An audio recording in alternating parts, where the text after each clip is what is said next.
Mais uma edição de Women Who Care, nossa sétima edição, mais uma vez em português, porque fazemos quinzenalmente em português, quinzenalmente em inglês. Eu sou a Tabata Gerck, mediadora da Women Who Care, e hoje estou com duas convidadas baianas, pelas quais eu tenho muito apreço, então eu sou bem suspeita para falar. Mas eu vou ler um pouquinho aqui sobre elas para vocês conhecerem um pouco mais do trabalho. Estou aqui com Juliana Maria, gratidão pela sua presença. Juliana, é psicóloga clínica com abordagem afro-indígena e terapia cognitivo-comportamental. Ela é fundadora do Instituto A Minha Psi Preta, Neurodiversidade e Antirracismo. Também é antiproibicionista, com formação em cannabis medicinal, bacharel em estudos das humanidades com ênfase em subjetividade e comportamento humano e também em psicologia, formada pela Universidade Federal da Bahia, mestra e doutoranda no programa de estudos étnicos e africanos, na área de ciências sociais, também na Federal da Bahia. Atualmente, Juliana pesquisa sobre saúde mental, racismo, a medicina da Jurema, no Recôncavo Baiano e todas essas confluências no território nordestino. Juliana é mulher cis, negra, afro-indígena e autista. Seja muito bem-vinda. Temos também a doutora Mariane Ventura, que é médica também pela Universidade Federal da Bahia, especialista em medicina de família e comunidade, pós-graduada em medicina da dor, cannabis medicinal e fitoterapia, mestranda em gestão social também na Federal da Bahia. Com 6 anos de experiência em medicina integrativa e fitoterapia, Mariana oferece atendimento presencial em Salvador e telemedicina para todo o Brasil, focando no tratamento de patologias diversas e na promoção do bem-estar. Temos aqui também com a gente a ilustre presença de Jaqueline Rodrigues, para comentar aqui conosco, para tecer seus comentários sobre o tema. Jaqueline é cofundadora da Psychedelic Parenthood Community, mãe de 3 filhos, mestre em antropologia pela Universidade Federal de Minas Gerais. E eu que estou aqui, como eu já falei, como mediadora, enquanto também psicóloga e mestre em psicologia pela Universidade de Brasília.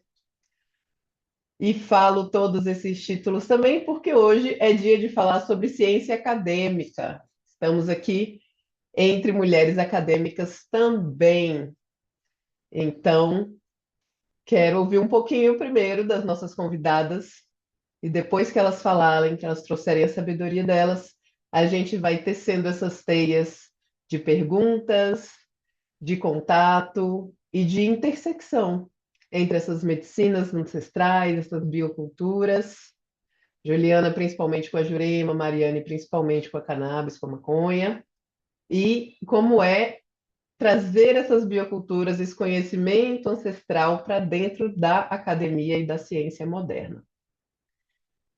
Doutora Mariane, podemos começar com você? Pode ser. Boa noite, primeiramente. Boa noite a todas e todos que estão aqui presentes. Primeiro, é um grande prazer. O convite, agradeço muito, tá? Até sempre bom estar falando sobre essa temática, né? Que é, queira ou não, se torna uma paixão, não é nosso trabalho, é nosso trabalho também, mas se torna algo, uma causa de vida, uma paixão para a gente, é algo que nos move. Então, eu vejo que todas as pessoas que estão aqui, de certa forma, têm esse envolvimento e tem essa mobilização mesmo nos seus trabalhos, nas suas medicinas, bioculturas que vem estudando, porque justamente é algo apaixonante. E falando sobre mim, tem 6 anos que eu realmente estudo e trabalho com principalmente o uso medicinal da cannabis ou da maconha, que é uma planta medicinal, na verdade, milenar, ancestral, e que, de certa forma, está tendo essa, entre aspas, redescoberta do ponto de vista científico, de ter aumentado a quantidade de estudos científicos nas últimas 2 décadas, principalmente, se a gente pensar, principalmente em relação ao uso medicinal, apesar da maconha, ela tem outros potenciais também, até potencial industrial. Estava vendo uma notícia agora há pouco sobre bioconstrução utilizando a fibra, por exemplo, da cannabis. Então, ela tem outras possibilidades, não só da parte do medicinal, mas, queira ou não, o medicinal é o que eu mais estudo. E eu acabo tanto estudando quanto vivenciando. seja com meus pacientes, porque você acaba prescrevendo, de certa forma, atualmente as pessoas acabam me buscando por conta desse uso medicinal da cannabis, porque sabem que eu trabalho com isso, mas tem alguns pacientes que eu, ao longo do tempo, eu atendi, ou que esporadicamente eu atendo, que nunca ouviram falar ou nunca pensaram dessa possibilidade de tratamento. E é isso, você tem que, quer ou não, quebrar uma barreira do preconceito, tanto diretamente com as pessoas, quando você lida com o paciente, como também na própria academia. E falar de maconha é muito polêmico, porque tenta se fragmentar esse debate em torno do que é dito medicinal e a maconha dita adulto, recreativo, mas queira ou não, a gente está falando da mesma planta. Então, tem todo um tabu. Quando você fala esse nome, maconha, até o próprio nome maconha já vira um tabu.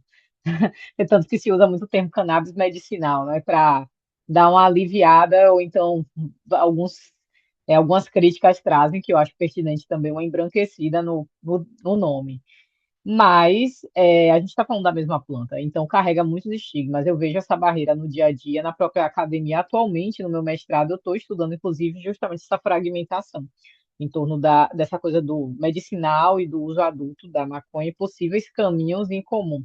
Aí, estou me debruçando nessa pesquisa, que aí eu devo trazer um pouco mais de resultados, que ainda está numa fase muito inicial, mas a princípio a ideia é entender a visão das pessoas, tanto no caso, através de entrevista. Então, vai ser uma pesquisa que vai trabalhar entrevista de gestores, pesquisadores, ativistas e tudo mais em relação a essas duas temáticas da maconha, se entendendo, enquanto droga, enquanto medicina, e tentar justamente ver nesses discursos o que pode ser possíveis caminhos em comuns, considerando o contexto de Salvador, Bahia.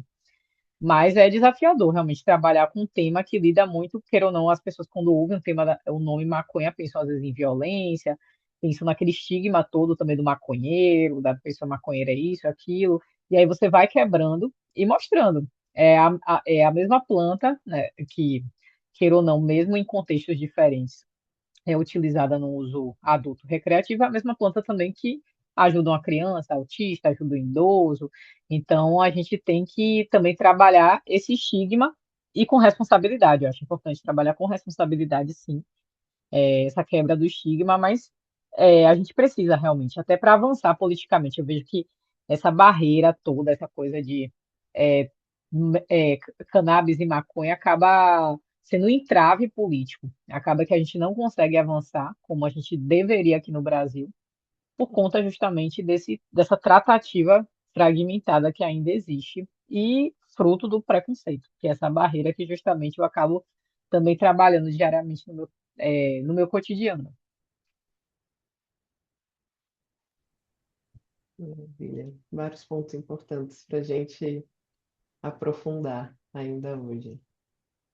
Primeiro, vou passar a palavra também para a Juliana, para ela falar um pouquinho mais do trabalho dela, dessa trajetória e de todos esses atravessamentos que tem no trabalho dela, porque tem várias intersecções com o seu. Então, vai ser muito interessante da gente tecer isso. Juliana, venha. Boa noite, gente. É muito importante estar aqui hoje, né? Ao lado de mulheres tão incríveis e que é, trazem causas que são causas da nossa comunidade, né? Assim, tem trabalhos inspirados no que a nossa ancestralidade já vem dizendo, já vem trazendo, né? Da sua forma de produzir ciência. Já tem alguns anos que eu venho pesquisando o conceito da diferença, né? Eu pesquisei sobre o conceito da diferença no meu mestrado, a partir de arquivos históricos de mulheres negras internadas no manicômio São João de Deus, na Bahia. E agora, no doutorado, eu estudo também sobre esse conceito de diferença, só que a partir da medicina da Jurema, no Recôncavo Baiano, que eu tive a curiosidade, né, de perceber o quanto que não é tão conhecido, né, de que existe essa Jurema nesse território do Recôncavo, que é algo tão forte, que faz parte da minha trajetória, faz parte da trajetória da minha família também. Então, a diferença ela pode ser vista de duas maneiras. A partir de uma cosmologia politeísta, que se relaciona com as epistemologias afro-indígenas, ou a partir de uma cosmologia monoteísta, da qual fazem parte as epistemologias coloniais. Ou seja, a cosmologia politeísta, a partir de uma perspectiva afro-indígena, ela bate na tecla de que a diferença não precisa ser vista a partir de uma visão de hierarquia, ou seja, as pessoas elas podem conviver com as suas diferenças sem, sem necessariamente existir essa hierarquia entre uma pessoa ser melhor, uma pessoa ser pior, uma forma de funcionamento ser melhor, outra forma ser pior.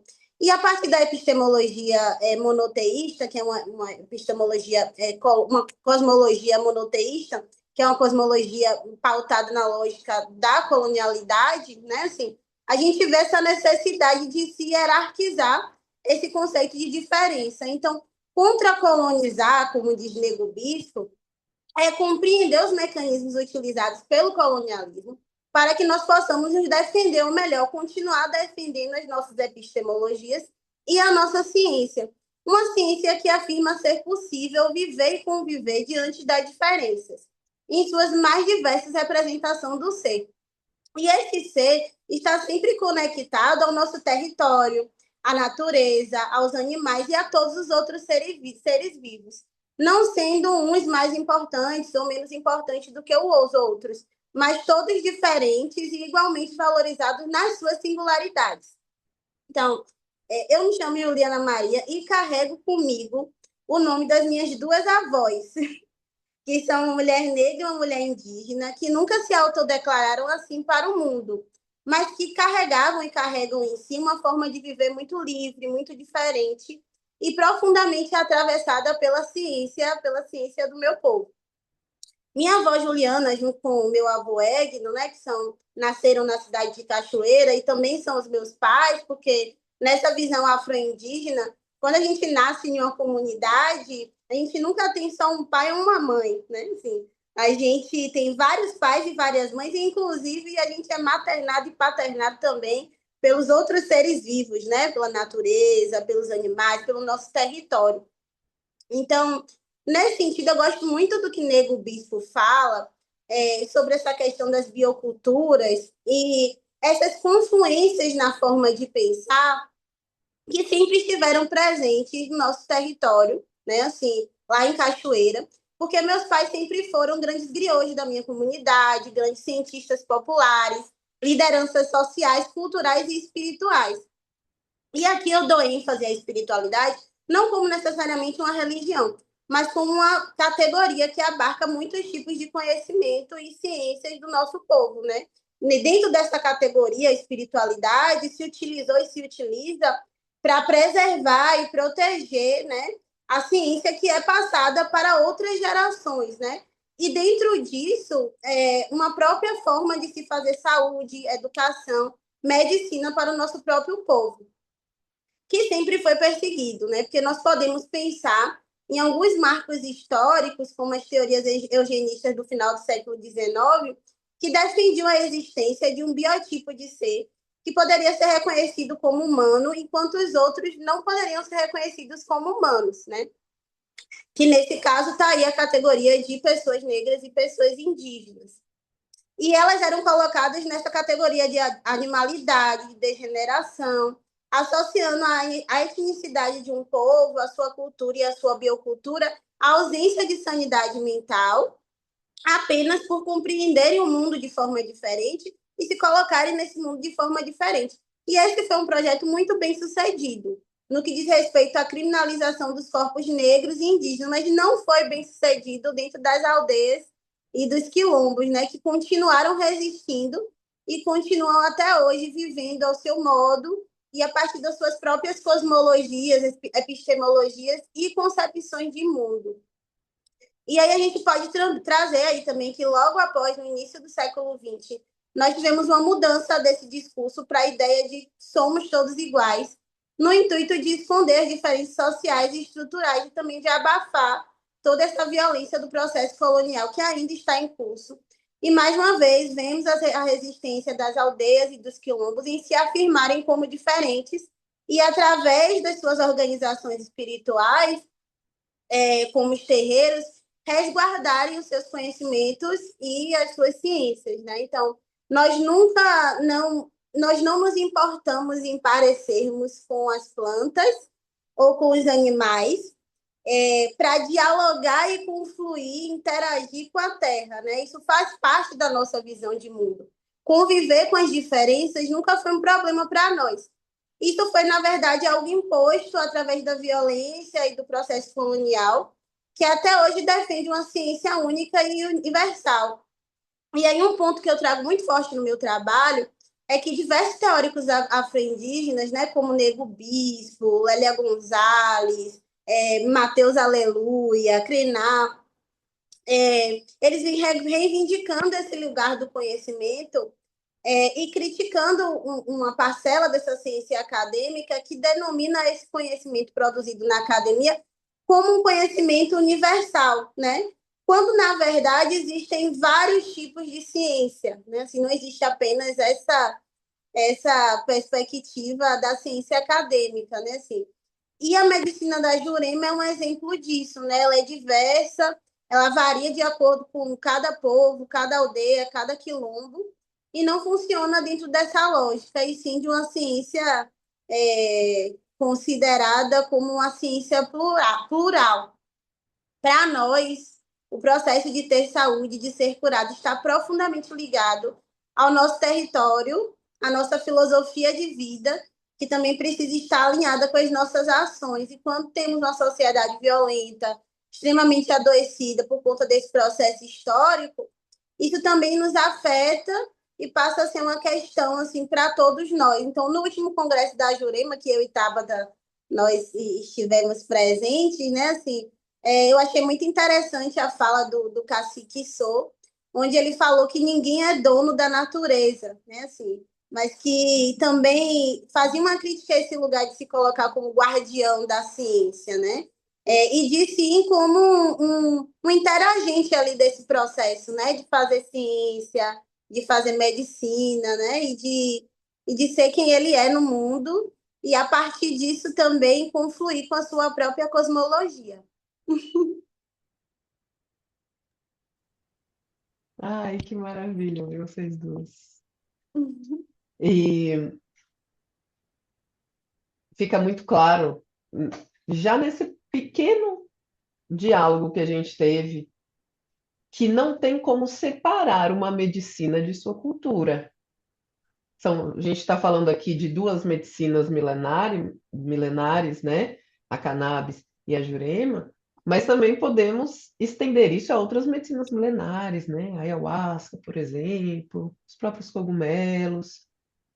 E como que vocês veem essa, esse diálogo de terem que falar na academia, que tem diversas regras, diversas metodologias específicas, contemporâneas, algumas bastante coloniais, bastante patriarcais, sobre essas medicinas que são plural, levam a cultura de um povo, levam os afetos, as histórias desses povos. Como que é para vocês?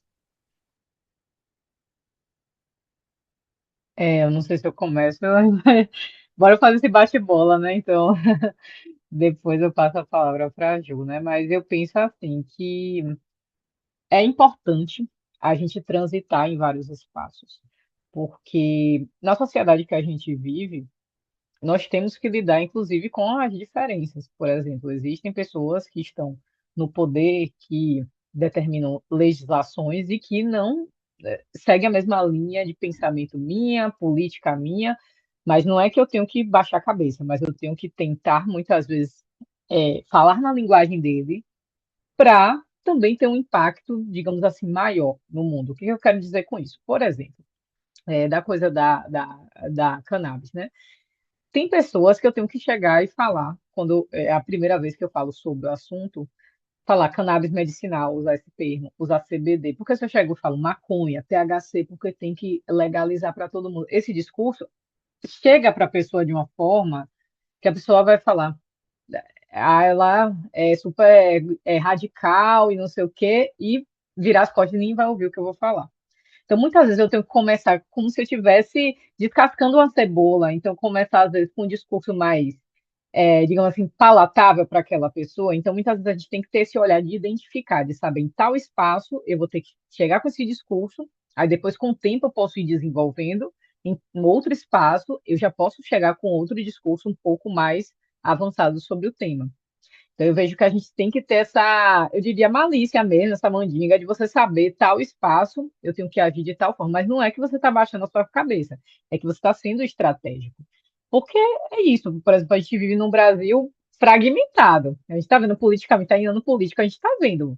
É pau a pau. Então a gente vive, às vezes, na nossa bolha, acha que todo mundo pensa do jeito que a gente pensa, mas não, tem várias pessoas que, por exemplo, se a gente começa com esse assunto sobre biocultura, sobre o uso de é, plantas da natureza, sobre a maconha, jurema, cogumelo, etc., ayahuasca, ela começa a falar sobre essas coisas, as pessoas têm um discurso extremamente preconceituoso, entendeu? Então eu vejo que, assim, é importante que a gente tenha, por exemplo, é, a academia, eu vejo que é uma das formas de linguagem, inclusive, da gente atingir.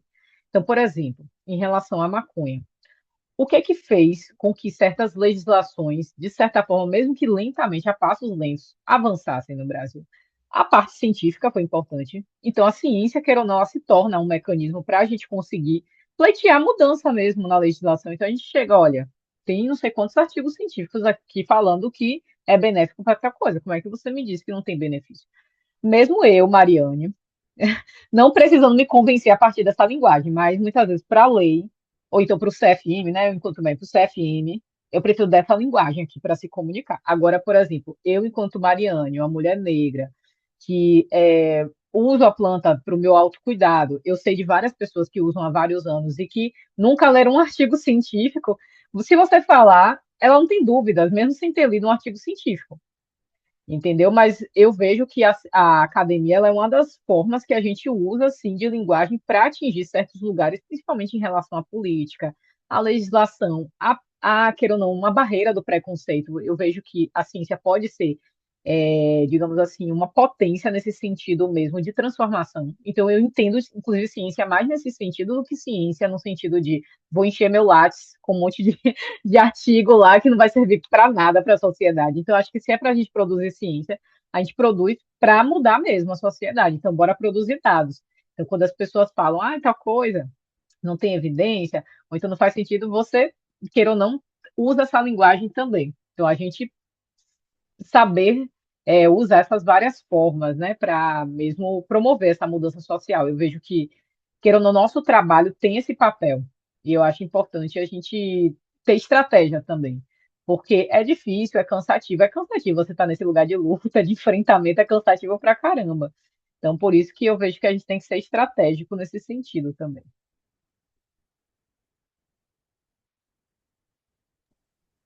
E o quanto que custa também essa estratégia, né? Assim, de ocupar esses lugares e tocar em temas tão delicados, assim. Me parece que muitas vezes transitar entre dois mundos, né? Para mim, sempre foi muito difícil quando eu entrei na academia, porque, de certa maneira, eu já tinha a experiência de uma ciência que é uma ciência que vem de um conhecimento griot, uma ciência que vem de um conhecimento da minha comunidade. E essa ciência nunca foi aceita nesse ambiente. Então, quando eu estava ali no meado do curso de psicologia, eu me interessei muito pela área de ciências sociais, porque eu pensava, nossa, deve existir alguém falando a mesma língua que eu. Deve existir alguém que tem uma perspectiva sobre a saúde mental, que não é só essa perspectiva que eu tinha dentro do curso de psicologia.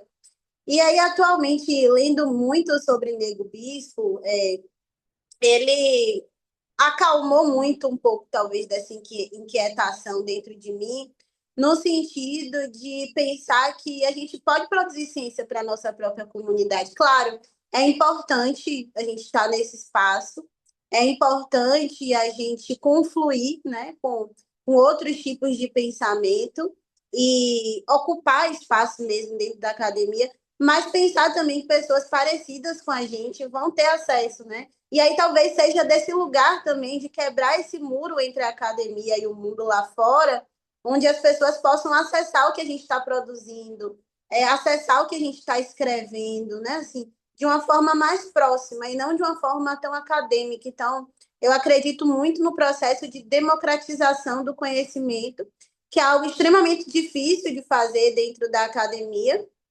E atualmente também acredito muito nesse poder da gente conviver dentro das diferenças e não disputar uma única narrativa, porque isso vai bater novamente no ponto da universalização, do universalismo científico, onde a gente diz existe apenas uma ciência, existe apenas um ponto de vista. Então, quando a gente começa a respeitar o ponto de vista do outro e respeitar o nosso ponto de vista e encontrar esses lugares de interseção onde a gente possa dialogar, eu acredito que isso é muito importante assim nesse processo.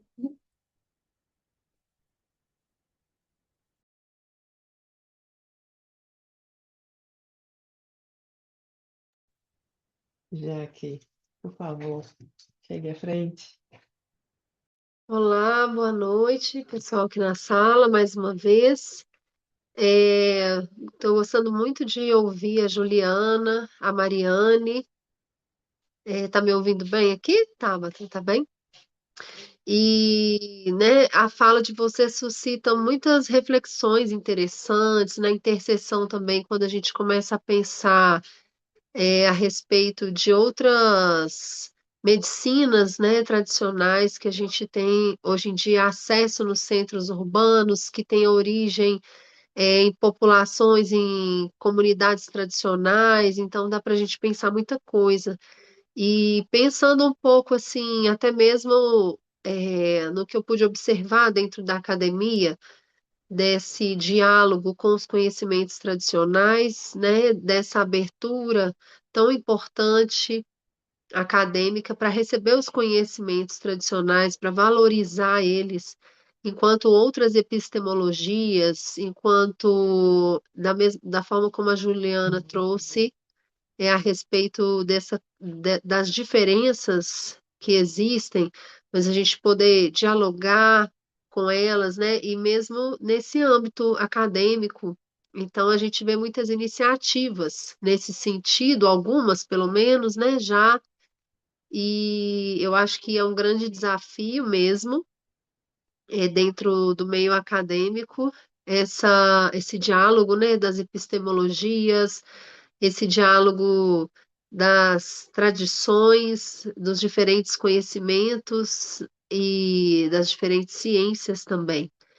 E eu queria perguntar um pouco para vocês, como que vocês veem a partir da ciência convencional, né, que está dentro da academia, que está em outros lugares também, que também está dentro do mercado, os processos, né, que vêm a partir dessa ciência convencional, como que vocês veem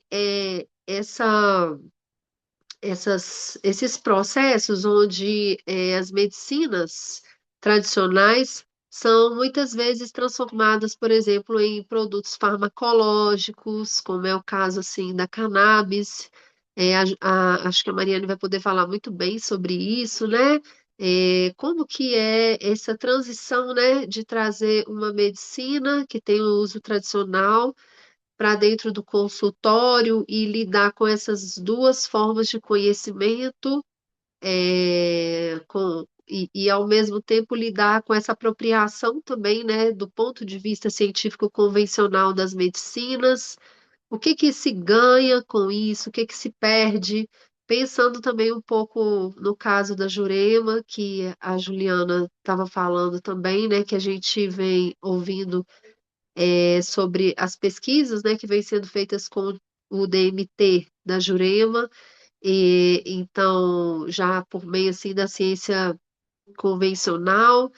O que que você acha também, Juliana, sobre os riscos, possibilidades dessas interseções, né, de quando a ciência convencional se apropria dessas medicinas? Então, eu queria poder ouvir um pouco da Mariane, na área dela, um pouco da Juliana também. Ah, excelente, excelente, assim, reflexão, Jaqueline. Eu vejo que justamente, assim, trazendo o Nego Bispo novamente, eu acho que eu vejo que o caminho em relação ao saber ancestral e, digamos assim, essa ciência acadêmica, essa ciência moderna, é realmente confluência. Eu vejo que os dois têm a contribuir, na minha visão, porque, assim, eu, enquanto médica, né, dessa minha área mais do uso medicinal da cannabis, da maconha, o que que eu vejo? O saber científico ele é importante, por exemplo, em relação à tecnologia, para certos casos é importante. Por exemplo, crianças, a gente tem que tomar cuidado com certos compostos que tem presentes na planta, como por exemplo THC. Realmente a gente tem que tomar um cuidado na infância.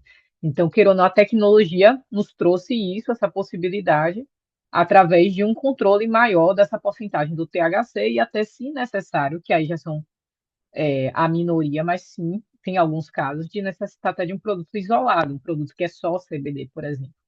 Então, queira ou não, a tecnologia ela soma para, sim, alguns casos específicos, por exemplo. Existem também outras formas de, por exemplo, uso da planta para pessoas que não conseguem a via oral. Então, a gente tem até produto transdérmico de cannabis. Então, a pessoa não precisa, pessoas, né, que às vezes são acamadas, são muito comprometidas, uma outra opção. A gente tem outras opções. Só que o que que eu vejo? Que as duas coisas têm que andar junto. Porque, por exemplo, esse saber científico que eu estudei, né, da dose, do manejo, da composição e tudo mais, eu vejo que sim, é importante para alguns casos.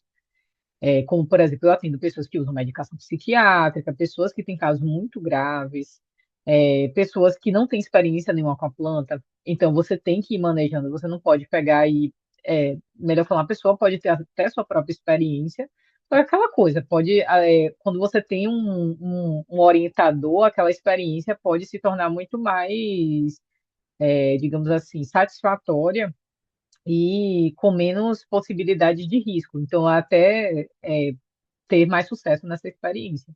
Mas sim, tem muitas pessoas, por exemplo, que eu atendo também, que já usam a planta há muito tempo, já usam a maconha há muito tempo. E a pessoa, por exemplo, cultiva, que inclusive é uma das formas de acesso atualmente ao autocultivo, e produz seu próprio óleo e usa e se dá muito bem, entendeu?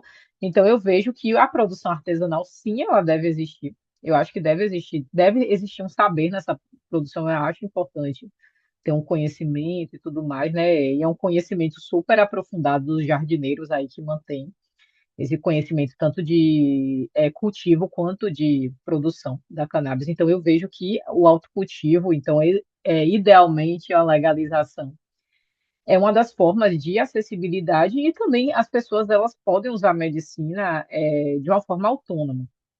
Só que eu vejo que sim, é necessário ter um cuidado, uma responsabilidade, através da informação a gente chega a isso, não é na proibição, que a proibição ela faz o caminho inverso, ela pega e não traz informação nenhuma para a sociedade, as pessoas continuam tendo acesso à planta de várias formas e muitas vezes sem essa informação de cuidados, de redução de danos. Eu vejo que o caminho é outro, e o caminho é realmente, idealmente, a gente tornar cada vez mais acessível, mas junto com a informação também, não é só tornar acessível, mas sem informação. Então, eu vejo que o saber científico ele pode andar com esse ancestral, só que o que eu vejo é que um briga com o outro.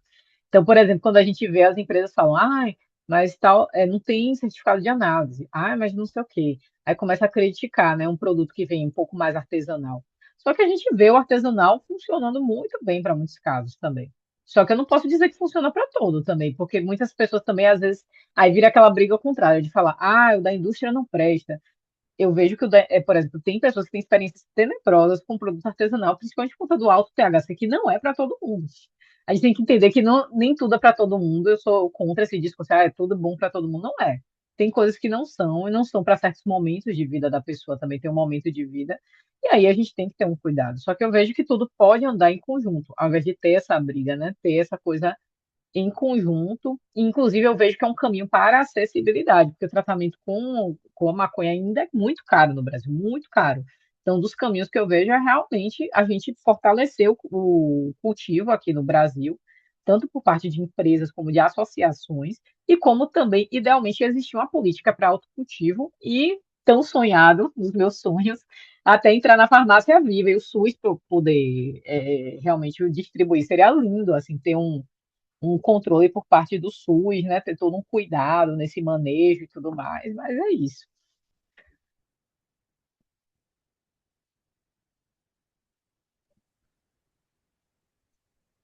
Eu acho que muito é sobre saber conviver a partir das diferenças e ter essa ligação com o processo de autonomia. Eu sempre falo muito para os meus pacientes, questionem até mesmo o que eu digo. o que eu estou trazendo para você é uma perspectiva clínica sobre você mesmo, sobre a sua vida. A gente não pode ter a arrogância de achar que nós não precisamos um dos outros, que nós não precisamos da ciência dos outros. E a gente também não pode deixar de estar nesse lugar de conduzir as nossas próprias vidas e de conduzir também o nosso próprio tratamento. Não no sentido de conduzir a partir do que eu não sei, né? Mariane falou assim, algo muito importante, nem tudo é para todo mundo. Então a gente tem que ter muito cuidado com esse lugar da generalização. No quesito da Jurema, eu acho que as coisas se tensionam um pouco, porque a Jurema já vinha acompanhada desse nome, a Jurema Sagrada. E essa Jurema Sagrada, ela vem dos territórios indígenas. Então, é uma ciência produzida pelas aldeias, uma ciência milenar, e que existe em vários lugares do Brasil. No caso, a minha pesquisa foca mais nessa região do Nordeste, na região do Recôncavo Baiano. Então, tem uma música de Mateus Aleluia que eu gosto muito, que fala assim, o nome da música é A Força da Jurema, e nessa música ele diz que o mundo ele é de nós todos. Eu vejo muito maior uma resistência da academia em reconhecer a diversidade das ciências, né, nesse lugar de pluralidade, do que dos quilombos e das aldeias. Então, nos quilombos e nas aldeias, não querendo generalizar também, mas pelo menos dos que eu já tive contato, do meu próprio, né? A gente vê um lugar onde as pessoas elas não descartam o conhecimento médico. Então, muitas vezes a gente vê dentro desse conhecimento de aldeia, dentro do conhecimento de terreiro, né, que guarda essa questão da Jurema Sagrada, os próprios pajés, as próprias lideranças dizendo, oh, a gente vai até aqui. Isso aqui você pode se consultar com outros profissionais. Então, tem esse lugar. E uma coisa que eu acho muito importante também dessa movimentação do nosso povo diante disso é que, mesmo diante desses tensionamentos e riscos de apropriação cultural, nós não temos nos afastado, nós temos nos aproximado. Nos aproximado para o diálogo, nos aproximado para o debate da ciência da Jurema e nos aproximado também para dialogar mesmo com essa ciência acadêmica e dizer, até aqui eu acho importante que você vá, até aqui eu acho importante que você não vá, que você respeite.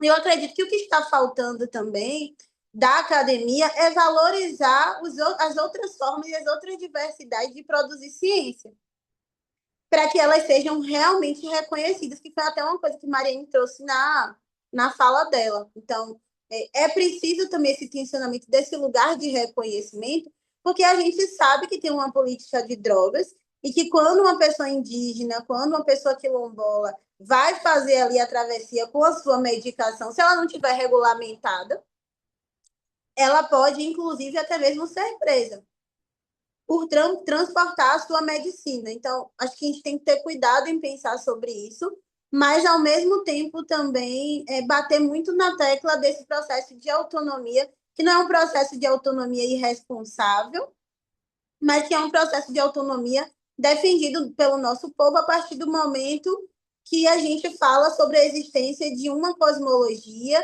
e uma epistemologia que dá uma base para esse conhecimento medicinal, que não existe apenas dentro da academia.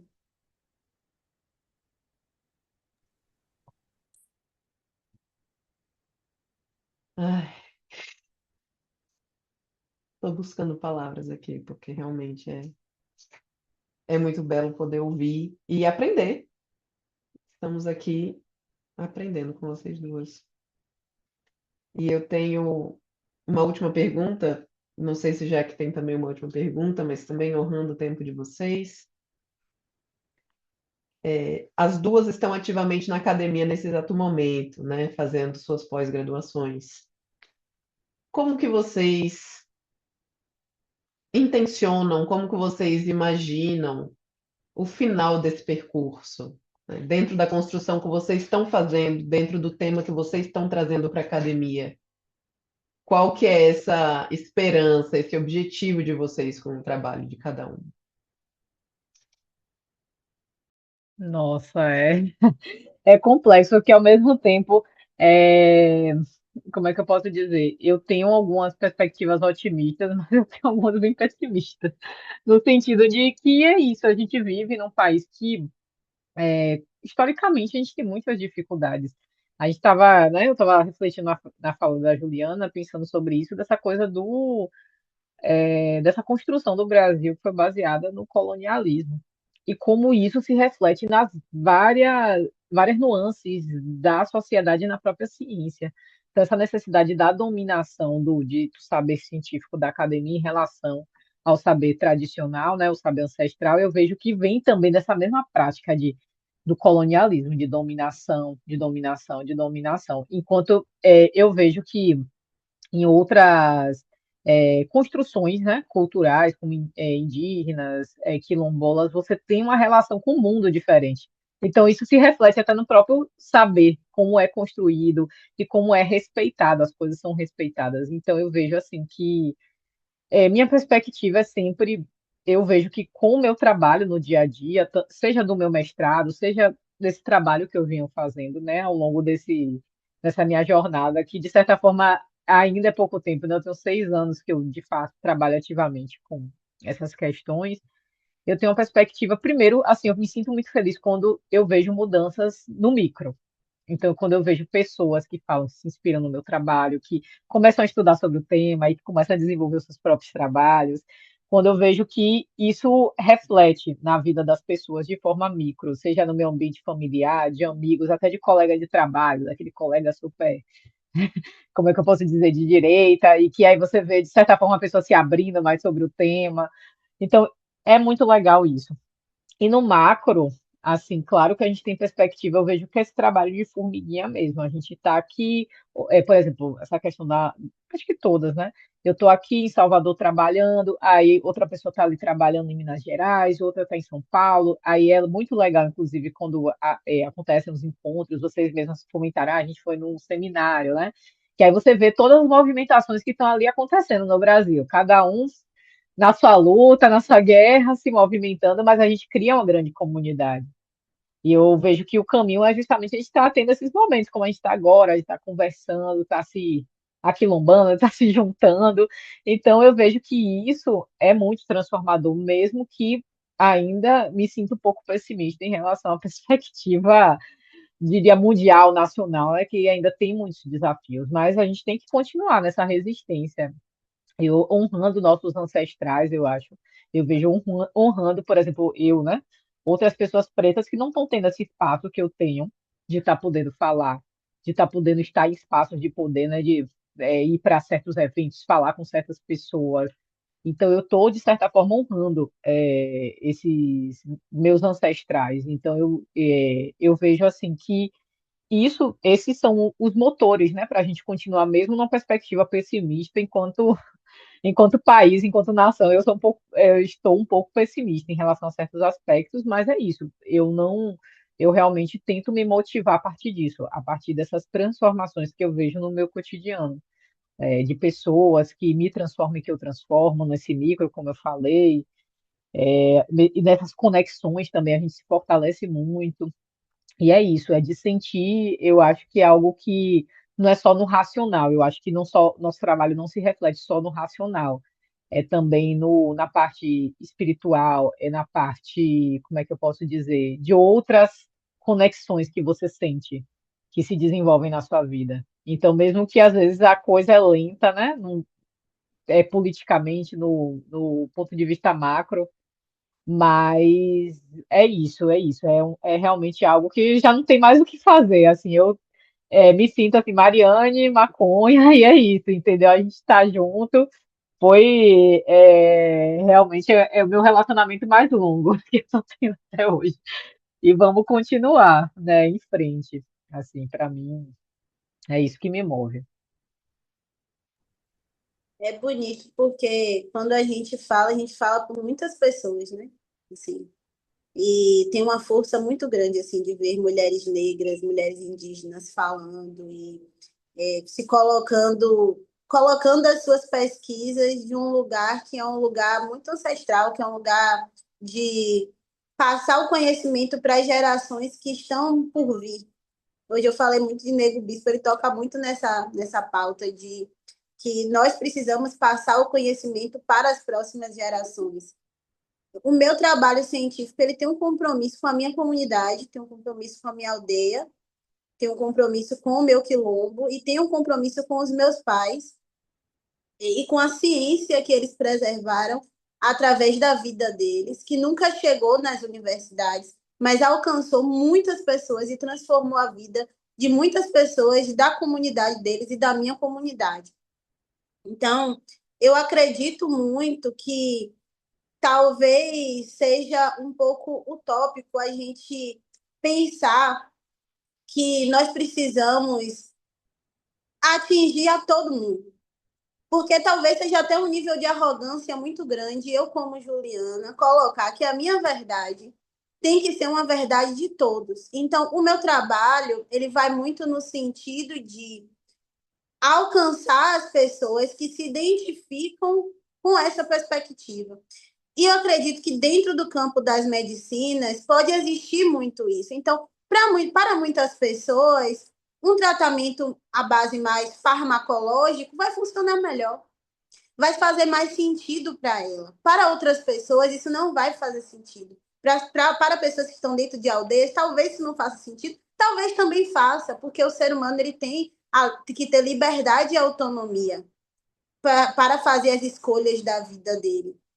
Mas uma coisa que eu acho crucial é a gente ser essa fonte de poder passar um conhecimento e de transformar as outras pessoas a partir de um processo de identificação de quem elas são, do que elas querem no mundo e de como elas querem se colocar nesse território, de como elas querem se colocar nessa sociedade e de como elas querem conduzir a saúde e a vida delas. Então, eu acredito que tudo seja muito cíclico também e um processo muito de interação do território nosso, né, com o outro, com a academia, mas a gente nesse lugar de autonomia e nesse lugar de pensar o que nós queremos para a gente. Qual é o tipo de medicina que faz sentido para mim? O que é que essa medicina tem a ver com quem eu sou? O que é que essa medicina tem a ver com a minha ancestralidade? Ah, então tá bom, Juliana, isso não é importante para mim, então eu respeito. E as outras pessoas têm que respeitar também.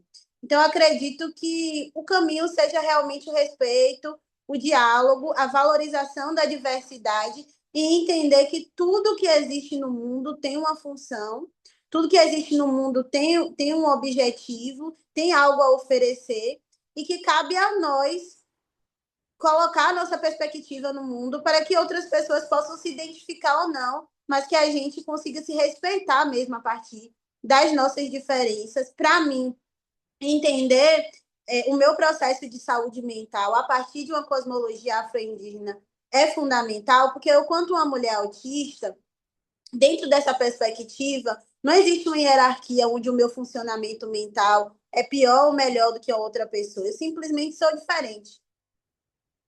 E foi essa ciência que me forjou no mundo.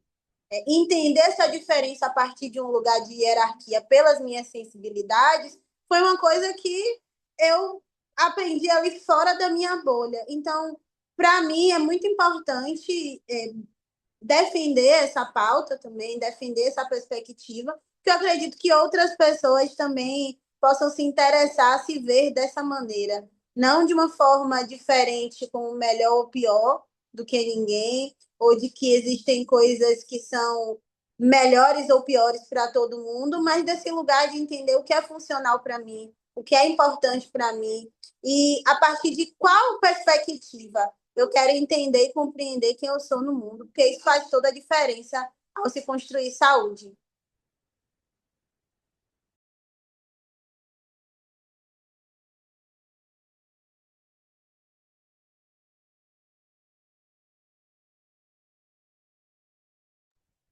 Jaque.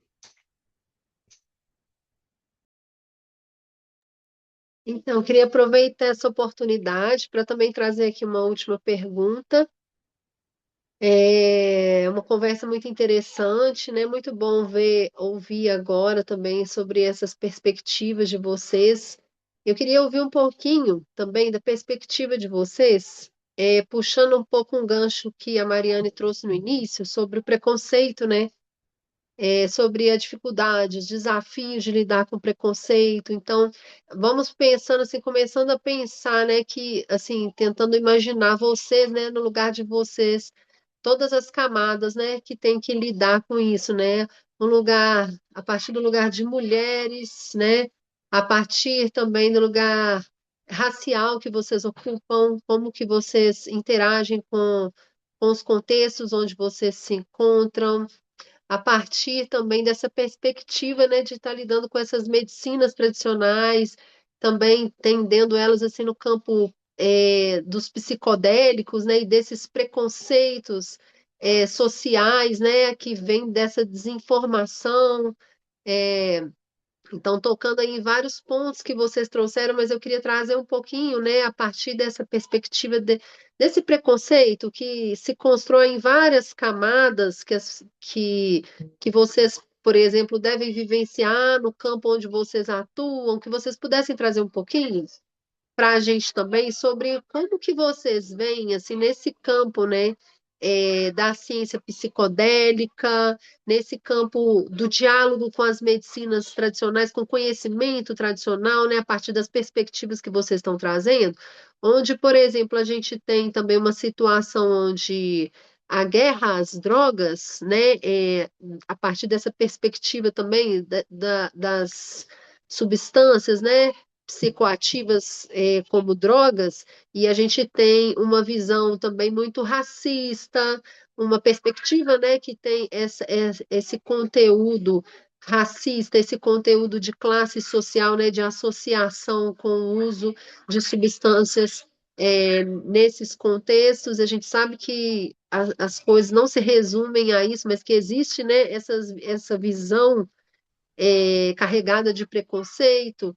Então, quer dizer, é uma rede, né, de muitas coisas que estão assim quando a gente começa a pensar, né, nessas questões.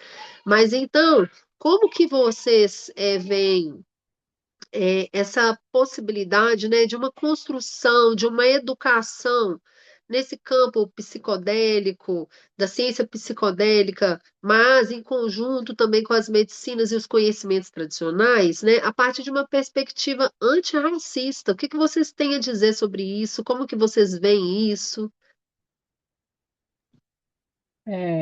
Então, Jaque, o que eu vejo é o seguinte: enquanto uma mulher negra já é desafiador esse meu lugar de estar na medicina, porque a medicina, historicamente, é um lugar ocupado por pessoas brancas, e a medicina também exerceu um papel muito importante nessa questão da proibição, porque o discurso médico, ele também foi um dos alicerces para se justificar a proibição de certas substâncias, mesmo inclusive sendo, como é que eu posso dizer, propagado com certas ideias que não têm embasamento científico ou mesmo embasadas no eugenismo, que era puramente preconceito, não tinha nada de ciência. Mas a medicina também foi um dos alicerces. Por exemplo, a maconha, quando houve a proibição, que se a gente pensar tem menos de 100 anos a proibição da maconha, aí, houve um discurso médico que foi também propagado na mídia, para trazer aquele imaginário popular de uma planta que destrói família, que destrói seu cérebro, que faz mal, que leva o jovem a entrar em todas as drogas na porta de entrada, aquela coisa toda, que hoje a gente vê que a própria ciência, inclusive, vem justamente quebrando esses tabus, apesar de serem muito fortes. Porque se você pensar no senso comum, ainda é muito reproduzido esse tipo de pensamento. Então, eu vejo assim que eu estando quanto a mulher negra nesse lugar de poder da medicina é justamente estar quebrando esse histórico da minha profissão de ter sido aliada, meu gato quase pulou aqui, de ter sido aliada desses movimentos. Então, realmente eu me vejo nesse lugar, digamos assim, como eu falei anteriormente, de estar num lugar que meus antepassados ou várias outras pessoas que morreram por consequência da guerra às drogas, que não é guerra às drogas, é guerra às pessoas, porque ninguém pega e dá tiro e é pé de maconha. As pessoas, quem toma tiro são pessoas, né? São pessoas, principalmente pessoas pretas, e como essa questão da guerra às drogas perpassa vários campos da política, se a gente pensar, né? O tráfico foi enquadrado agora é, como é terrorismo, né? Então, toda essa ameaça. Então, a gente vê que é uma questão muito importante do ponto de vista biopolítico. Então, eu vejo assim que esse meu lugar, enquanto uma mulher negra, estando nesse lugar, é trazer esse debate. Então, eu me sinto como, digamos assim, dever de casa no meu trabalho. Não dá para eu ser só, eu sou prescritora de cannabis medicinal, que nem vários colegas meus, eu sei, brancos, que estão nesse lugar, CBD medicinal, e estão ganhando muito dinheiro e tudo mais, né? Que é um campo que é lucrativo, mas só fica nisso daí e pronto.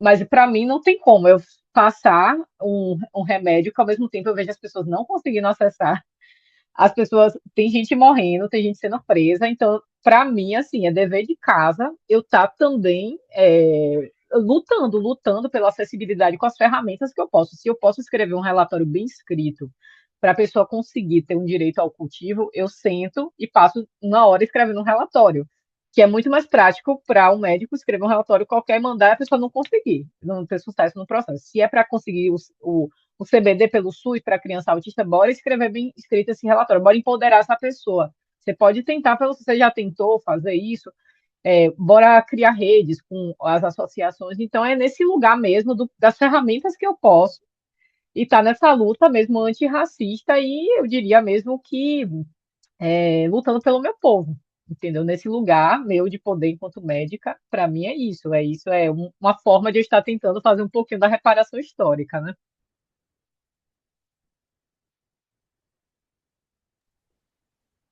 Teve uma cena muito importante que eu presenciei no, no terreiro de Jurema, onde eu desenvolvo a minha pesquisa. É o terreiro Guarani de Oxóssi, na cidade de Cachoeira. Que hoje em dia também é uma família para mim.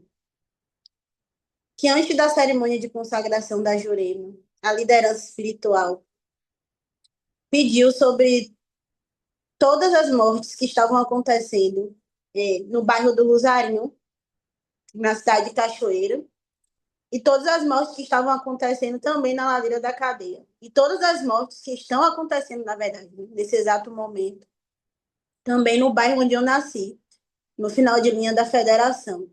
Então, a luta antirracista é algo que nos atravessa de uma forma muito profunda, atravessa a nossa existência e atravessa a forma como a gente se relaciona no mundo.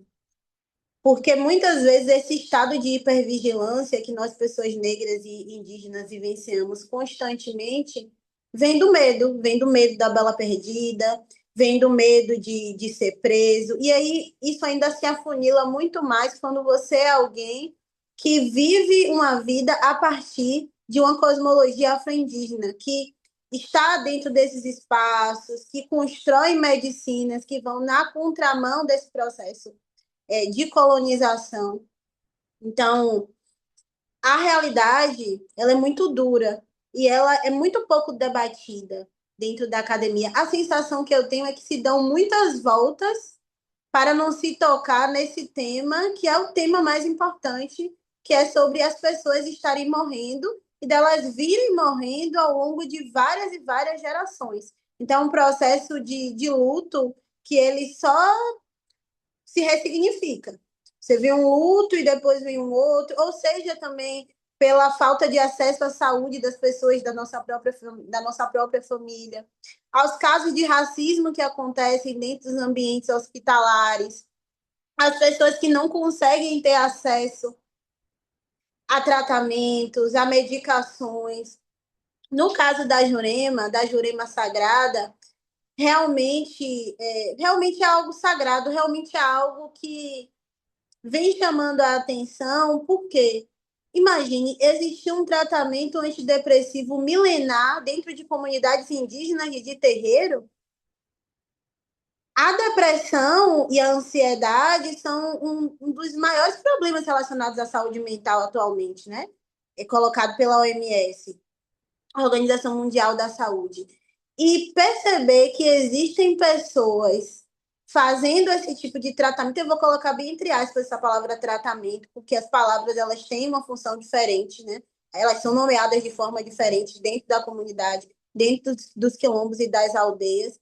Mas isso é de uma tecnologia muito avançada e que contesta esse lugar que sempre foi colocado às pessoas negras e pessoas indígenas de que não existia ciência, de que não existia conhecimento, de que esse conhecimento não é pautado a partir de uma lógica científica, né? Tocando mais uma vez nesse ponto da ciência, da pseudociência universal. E ser uma mulher negra e indígena dentro da academia me coloca nesse lugar de ter que bancar quem eu sou. E muitas vezes bancar quem eu sou e a minha perspectiva de mundo não vai agradar a perspectiva de outras pessoas, mas o que eu tenho compreendido dentro da minha comunidade é que por que ter que agradar a todos? Por que ter que convencer as pessoas? Essa é uma lógica muito mais da colonização, de ter que convencer todo mundo a pensar de uma única maneira. Então, eu penso que a luta antirracista para a minha comunidade negra e para a minha comunidade indígena, ela vem de um lugar de resguardar o nosso conhecimento, proteger o que é sagrado, passar para as gerações futuras aquilo que os mais velhos estão passando para a gente e, sobretudo, politizar a nossa comunidade a partir do que a gente acredita e da nossa visão de mundo. Não para brigar com o que está lá fora, mas para saber tanto quem a gente é e saber tanto o que a gente quer, que a gente não se perca nos caminhos que vão nos ser oferecidos como os caminhos de salvação, que na verdade não vem para nos salvar, mas vem para nos colonizar.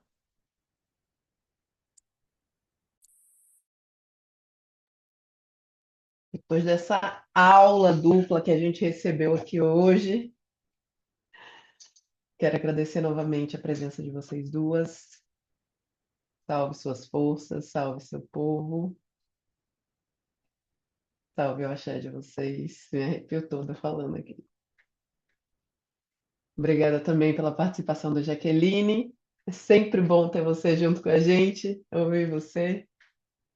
E a quem veio também ao vivo. Muito obrigada. E quem vai ouvir a gravação também, fica um salve para vocês também, ouçam, porque se chegaram até aqui dessa gravação é porque gostaram e ouviram tudo, porque valeu a pena, com certeza.